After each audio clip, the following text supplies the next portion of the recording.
Welcome to the Ricky Matthews Show from the Citizens Bank Studio. I want to welcome our listeners from the Jackson metro area and the Mississippi Delta, along with our friends from the Mississippi Gulf Coast, as we continue to celebrate all the people who work so hard to make Mississippi such a great place to live, work, and play. Listen, I was looking at my digital history book this morning, and I came across a quote from Emily Dickinson. She died, incidentally, back in 1886. But boy, her poetry has touched so many of us over so many years. But one of the things she said along the way is, we turn not older with years, but newer every day. We turn not older with years, but newer every day. I think that's a great way to look at life. I often say that the older we get, the more we better learn how much we don't know, that this thirst for knowledge, this reinventing ourselves regularly, is a way to kind of keep us humble. It's a journey of self-discovery. One of the other things she wrote a great poem once called "Hope is the thing with feathers," and in it she said, "Hope is the thing with feathers that perches in the soul."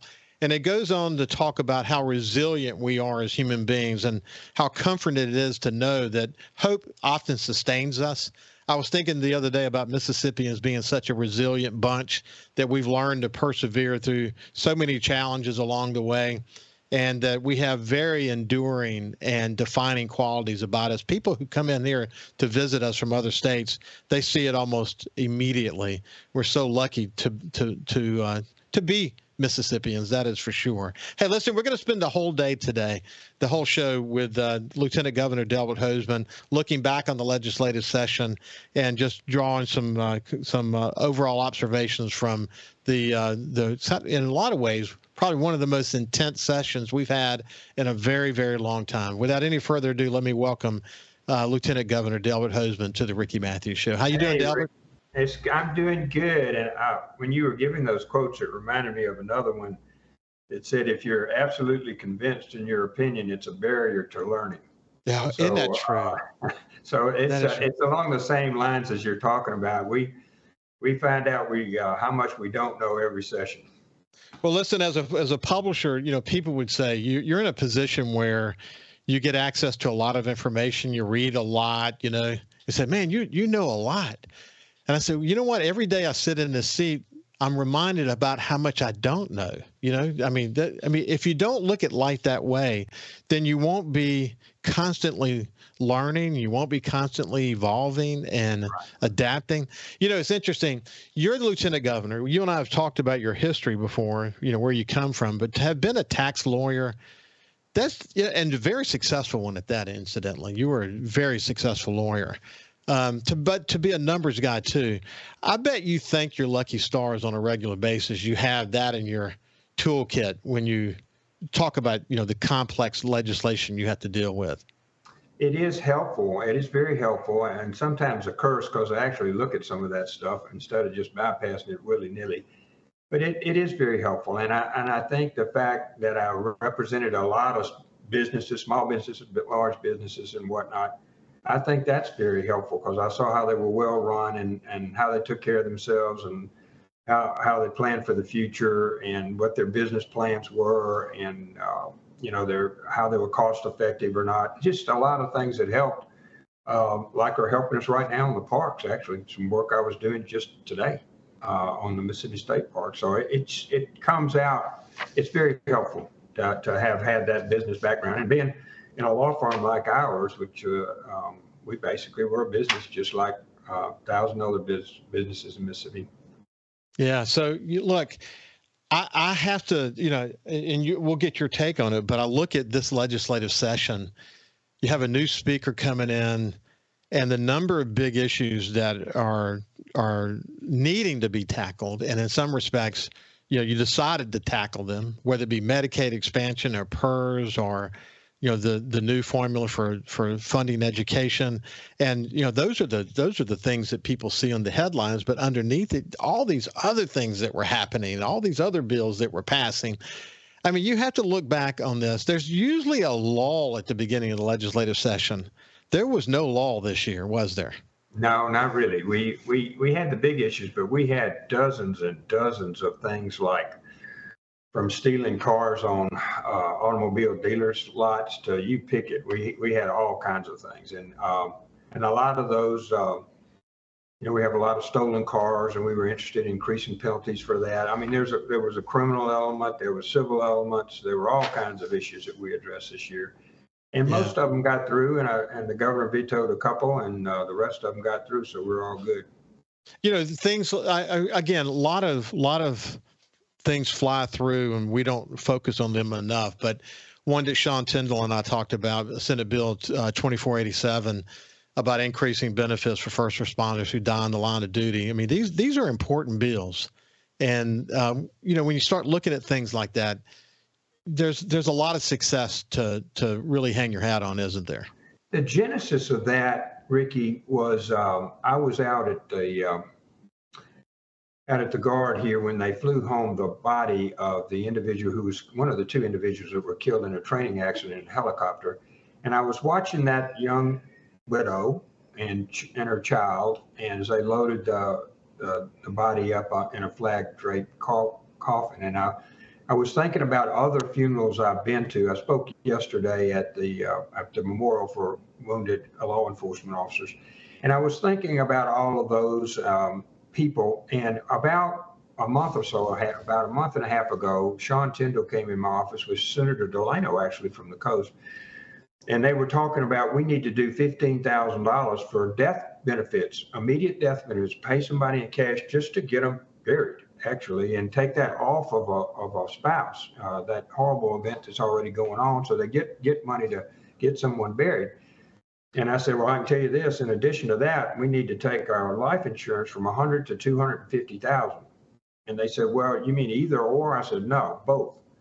And so we did, and it ended up being like that. And they took the lead in making sure that occurred, and I did as well.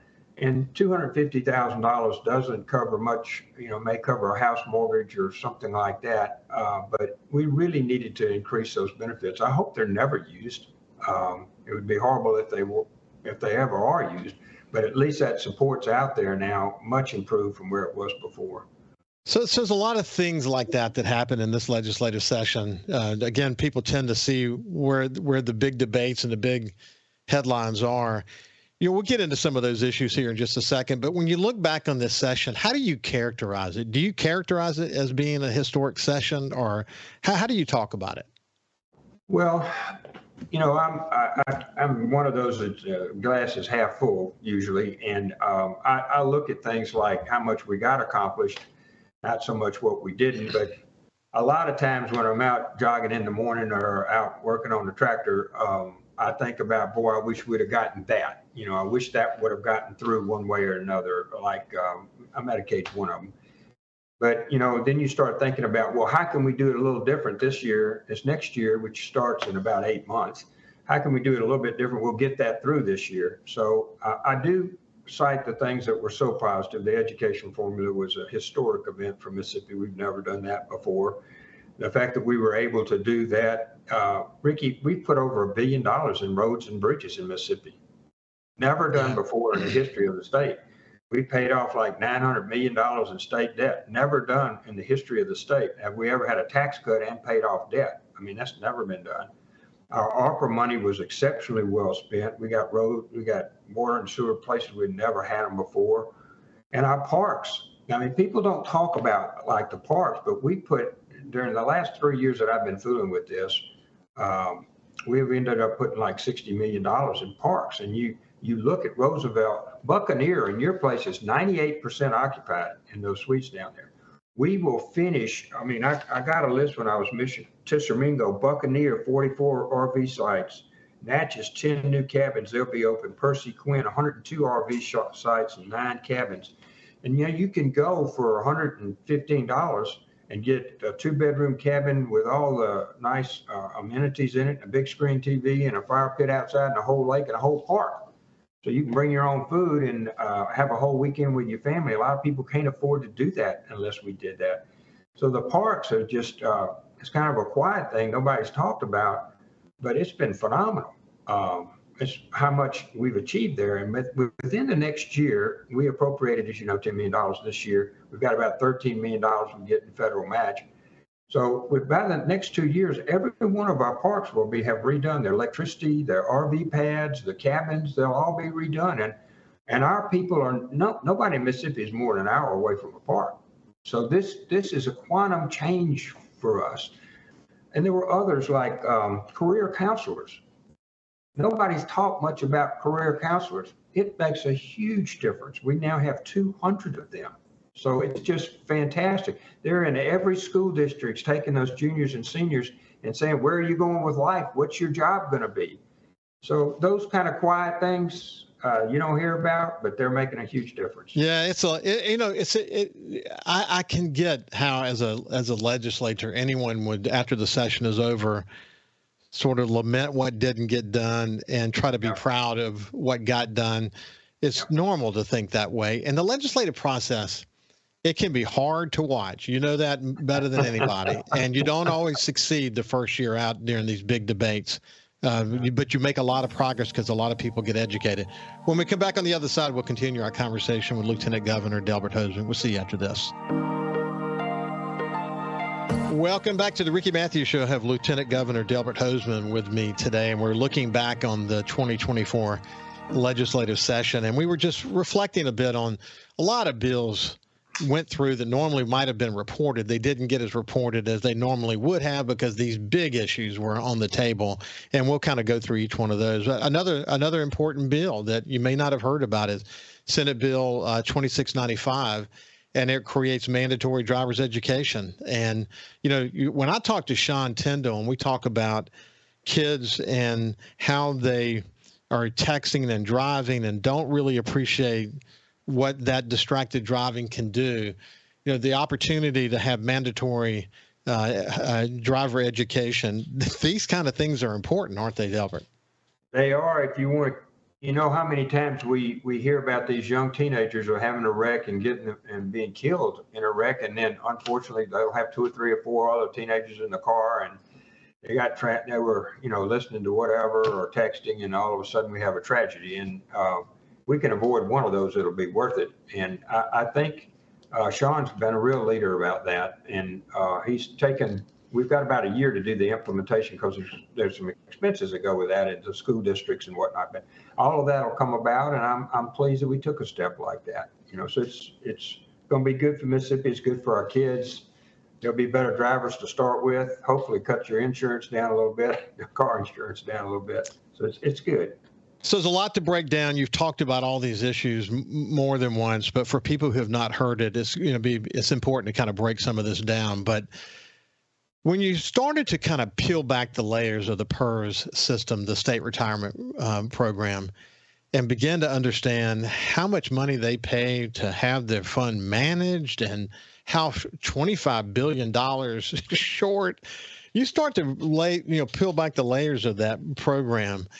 And it just got concerning every time you got another piece of information. You took a step toward beginning to address it, but on the horizon, big decisions have to be made about how to address this, or else we're talking about hundreds of $millions every year to come to deal with that shortfall, if my math is correct. So it's frustrating to have to deal with that. I mean, you promised to retirees. Obviously, there's a commitment to them. You're going to honor the commitment, but at the same time, you're trying to help our poor state be able to do things that can make us cutting edge. And you got to go over here and deal with this. It's going to drain some opportunities for you to fund other things. That's frustrating, isn't it?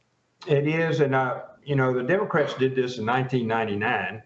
Where they added 3% to the actual benefit, and now 25 years later, those chickens are coming home to roost. And 2 years ago, you're right, we were told that in 25 years we'd be 90% funded. Most of these state ones have a target of being 75% funded.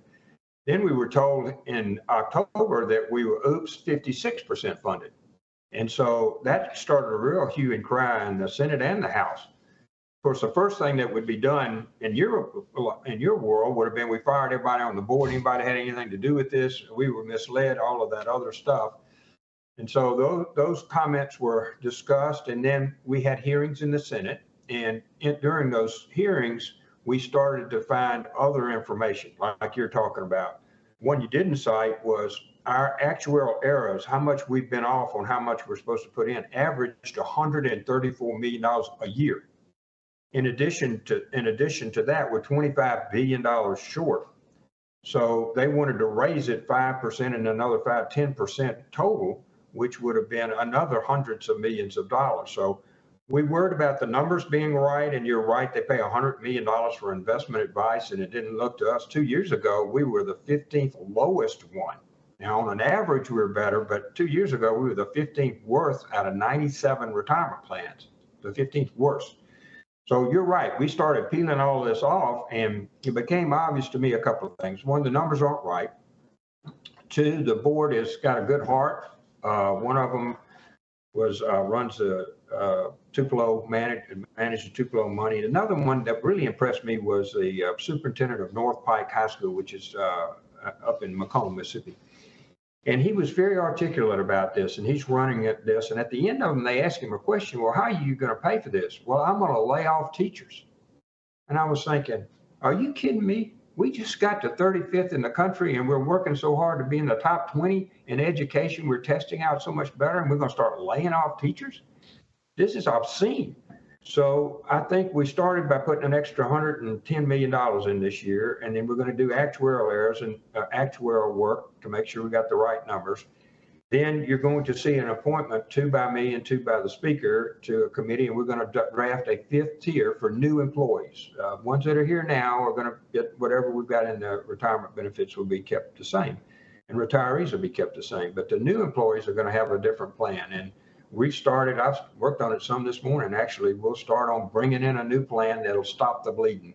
We also agreed to put in 0.5% a year, so we'll go up to 2.5%. That'll be like right at 20% for our contributions, which is way more than anybody in the private industry does.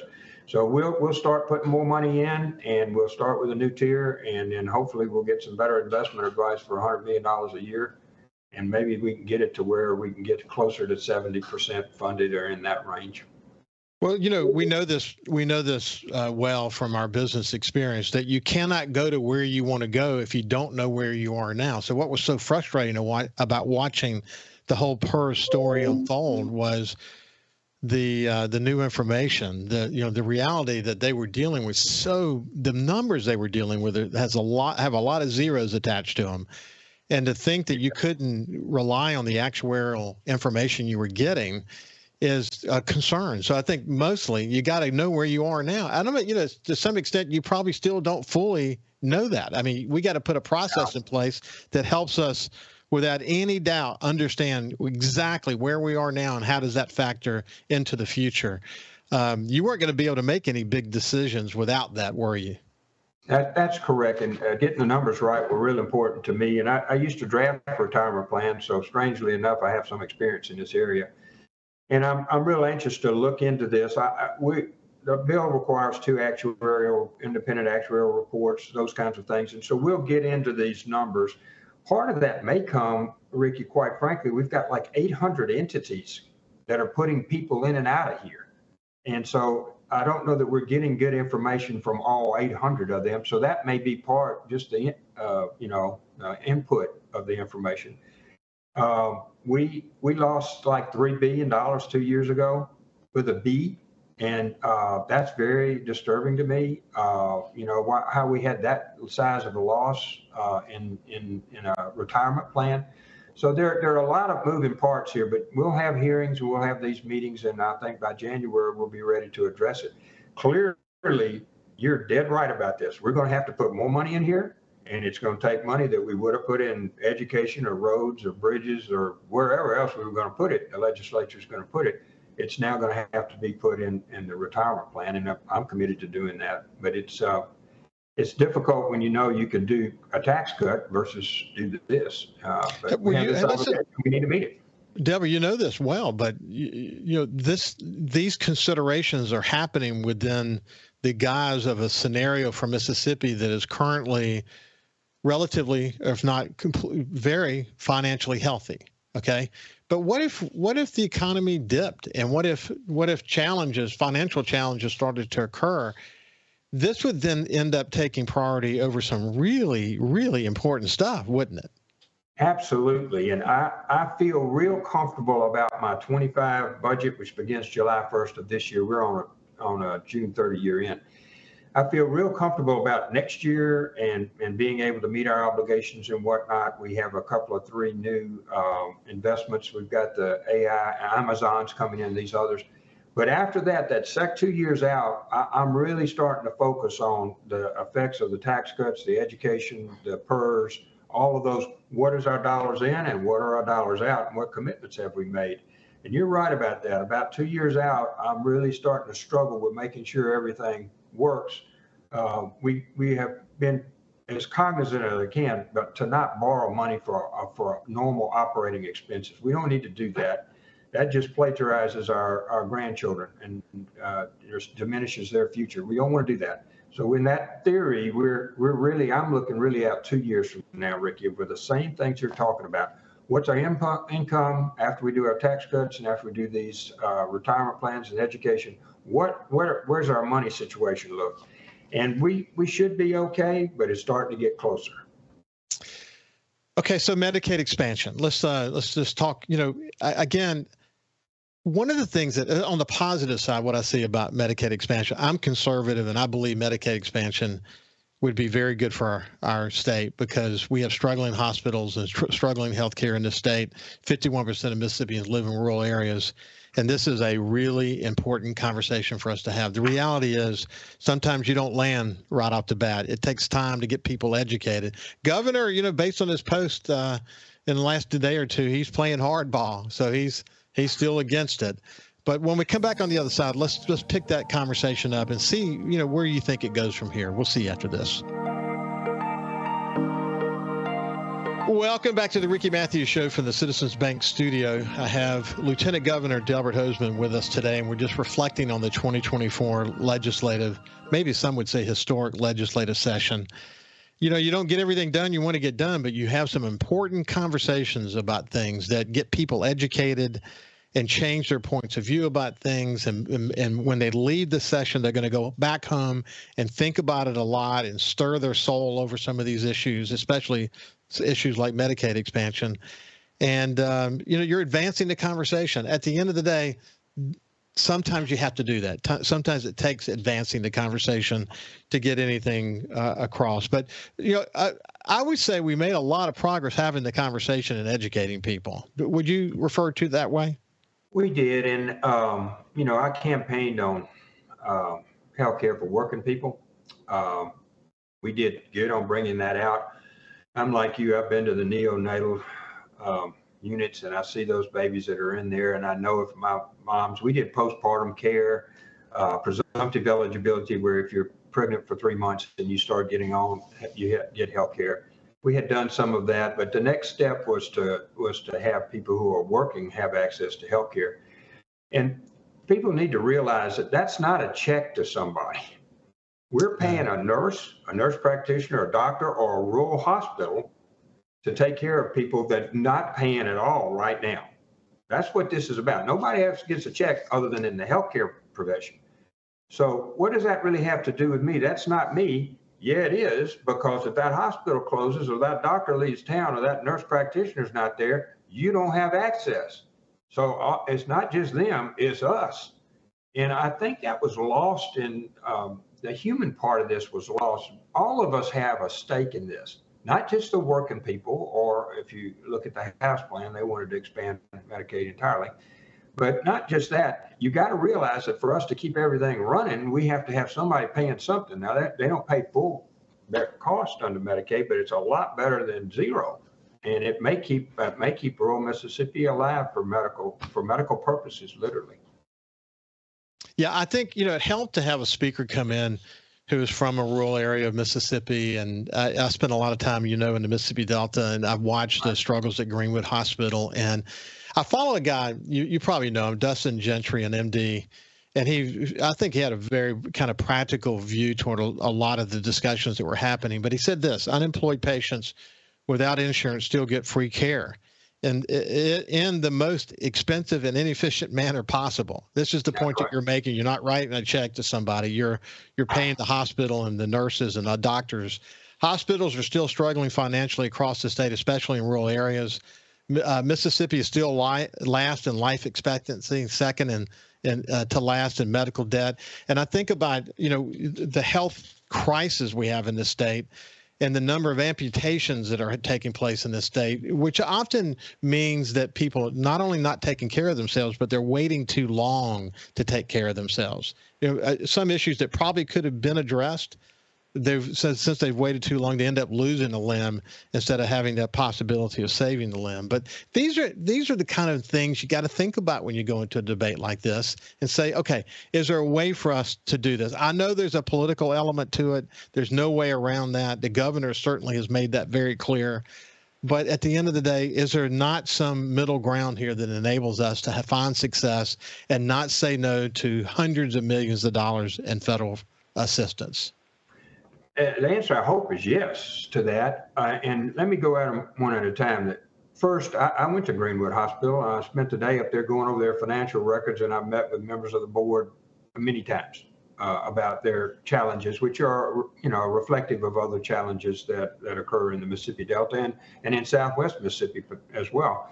So I'm very familiar with their challenges and what their issues are. They're doing better actually now.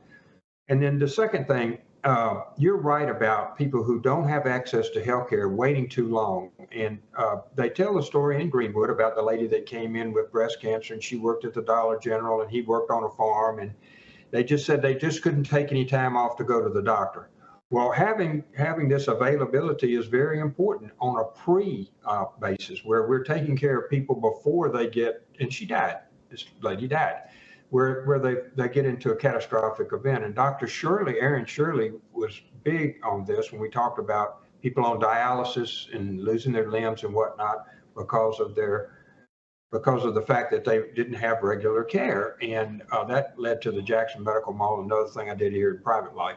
So when you look at this, you're dead right about this. This preemptive work is very much less costly and gives our citizens a longer time to live and work and be with their families. So that's very important. And then the second thing I want to remind you, the governor tweets a lot, which is good, I guess, and probably cathartic. He has to live in a white house down here with nobody around.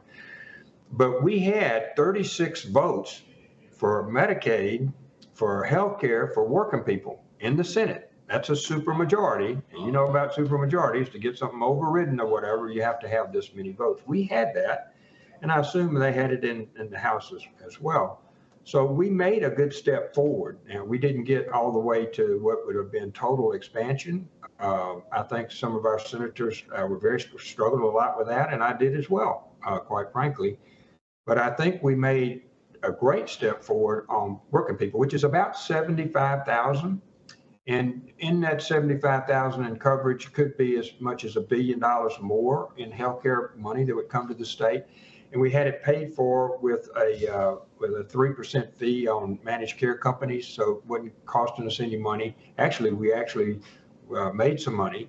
And then that led us later in the session to develop an insurance program that Commissioner Cheney is going to start that has this co-op where you can get into the if you're making 100 to 138% of the poverty rate, you can now start an insurance cooperative with them, a state insurance plan.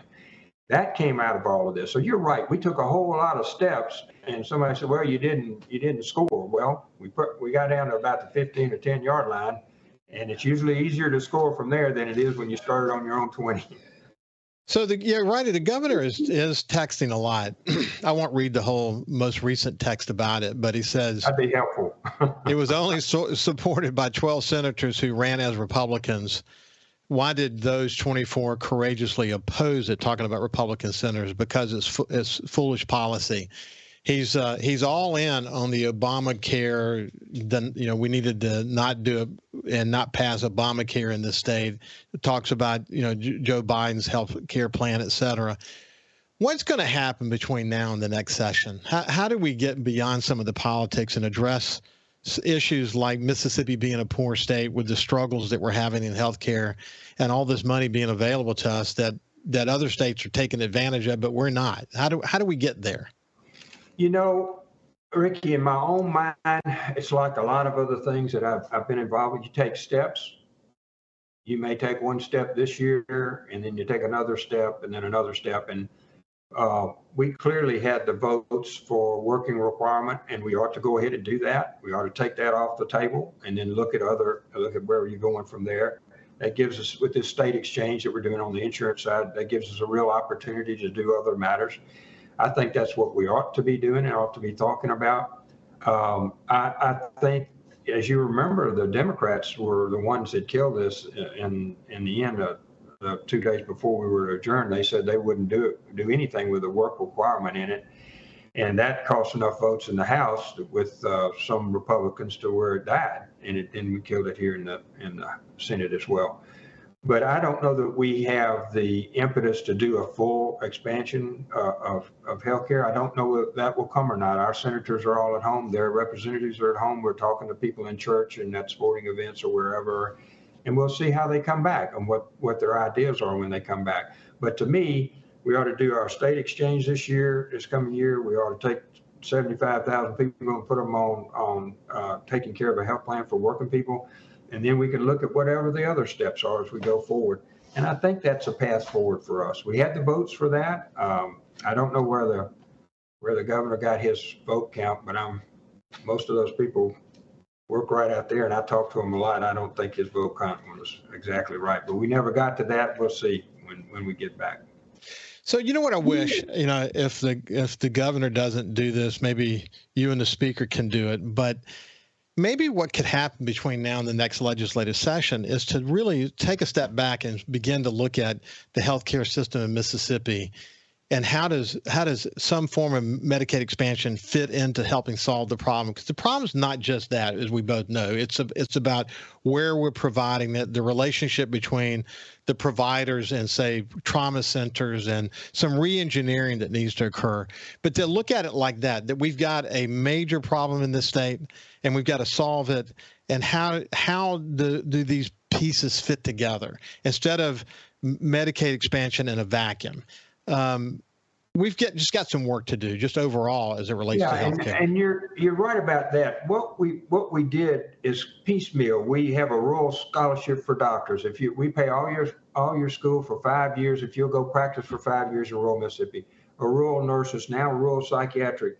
We're paying for these people to go to rural Mississippi. So we're starting to cover this a little bit at a time.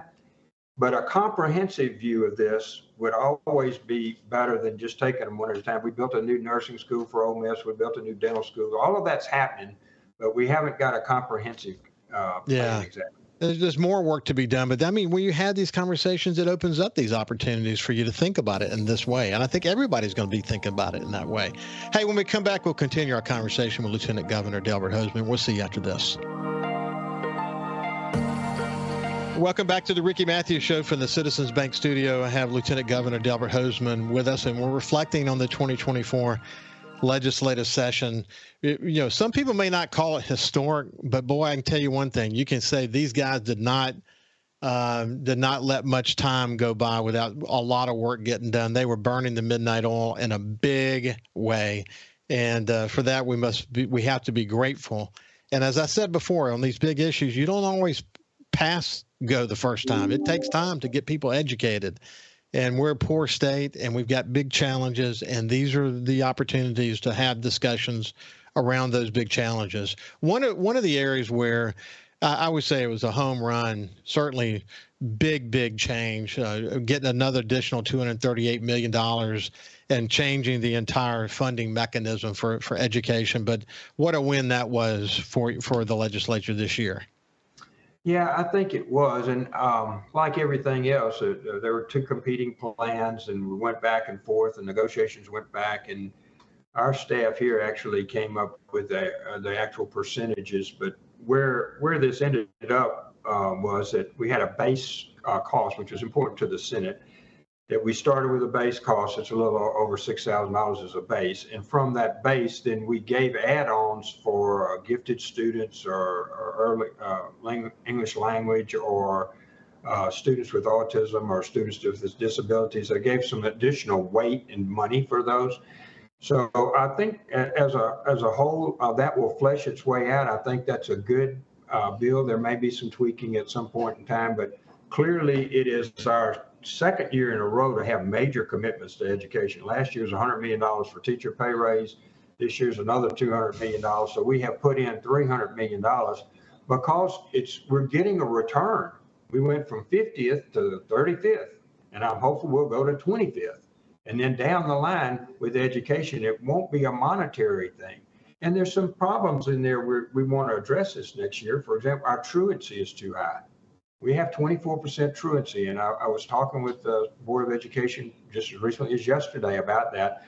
How can we can't learn if they're not there. So how can we get our truancy down now that we've funded everything to a sufficient level, I think, for Mississippi, a quantum leap forward. So we're looking at those. Our career coaches, as I talked to you a little bit ago, are a home run. They have made huge differences in maybe a single parent household that didn't have a leadership on where you're going after school. We have these career coaches to help you get there.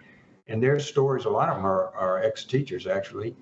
And so that's very helpful. We put in where retired teachers can come back to teach now. We finally figured that out through the PERS system where they pay part of their system, part of the PERS back. That's really important to put more teachers in the classroom.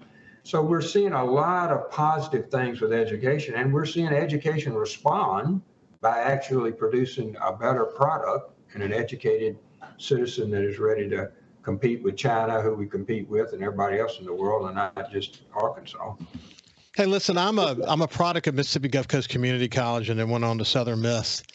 And so I have a strong understanding of the sort of evolution that community colleges have gone through in Mississippi, especially ones like Mississippi Gulf Coast Community College, the way they've done their outreach with local business and industry. Over 51% of their students today are involved in non-traditional education. What they're doing is unbelievably responsive to the economic needs of Mississippi. And so, you had a goal, and I know that's something that probably frustrates you, couldn't get it across the finish line, but implementing a last dollar tuition program for community colleges. But man, we can't focus enough on that. The community college system in Mississippi and what they're doing to adapt is a national story. It is, and it is a priority. The K-12 soaked up so much money, $230 million. We really didn't get to the next level. But now we want to have it where from kindergarten through community college, you go free. You have no expenses. And you know well, and you're articulate about that, kids that have that extra degree or that extra certificate earn $1 million more in their lifetime than if they didn't have it.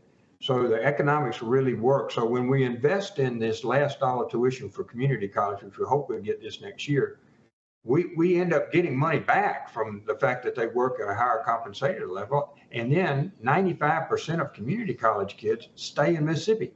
Now, we don't have that at the university level, at any of our universities, actually. But community colleges are educating the ones here. And I got privileged to give the commencement speech at Jones College. JCJC is what we used to call it.